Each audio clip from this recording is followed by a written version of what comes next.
I'm Anstey, editor of the BJD. My earliest exposure to a significant decision by a BJD editor concerned a colleague's paper validating a new tool to measure quality of life in dermatology. It was rejected by the BJD in 1994. Not important enough, the authors were told. It was to become one of the highest cited papers in the dermatology canon.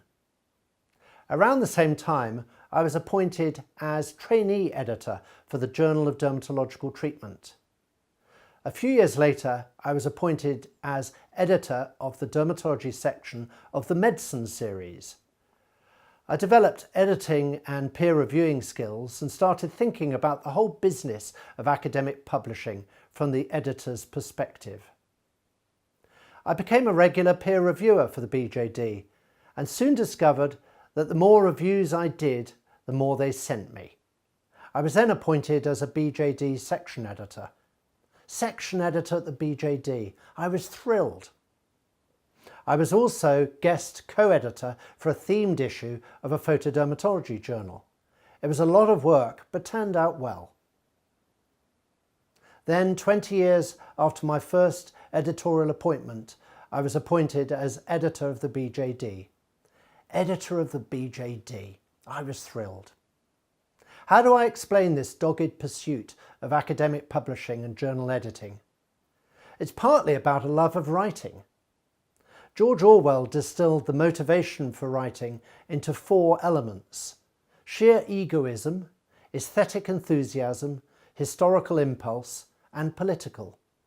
To become a successful journal editor, one must get over the thrill of seeing your words and name in print.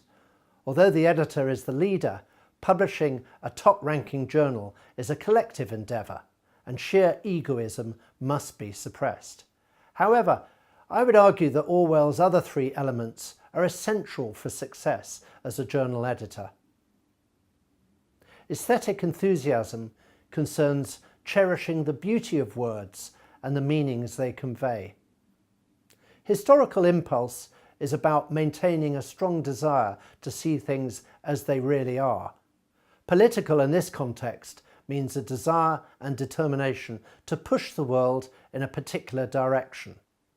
Being a successful journal editor is intensely political. For example, the conflict of interest campaign waged recently by the BJD. Another clue to why I became an editor can be gleaned from journal editors whom I revere. Archibald Gray, the longest-serving BJD editor, who transformed the BJD from a loose collection of case and meeting reports into a coherent dermatology journal. Fiona Godley, a founding member of the Committee of Publication Ethics and pioneer in patient engagement with academic journals. Marcia Angell, who worked for 2 decades at the New England Journal of Medicine and used this front row seat to reveal the truth about drug companies in her book of the same name.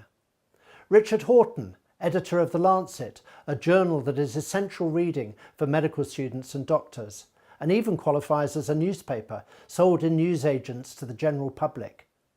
And finally, Petter Grevrik, the Norwegian dermatologist and associate editor of the Norwegian Medical Journal.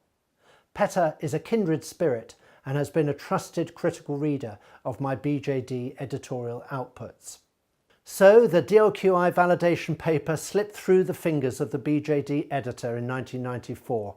What agony for the journal and what ecstasy for the authors. Who would be a journal editor? I would.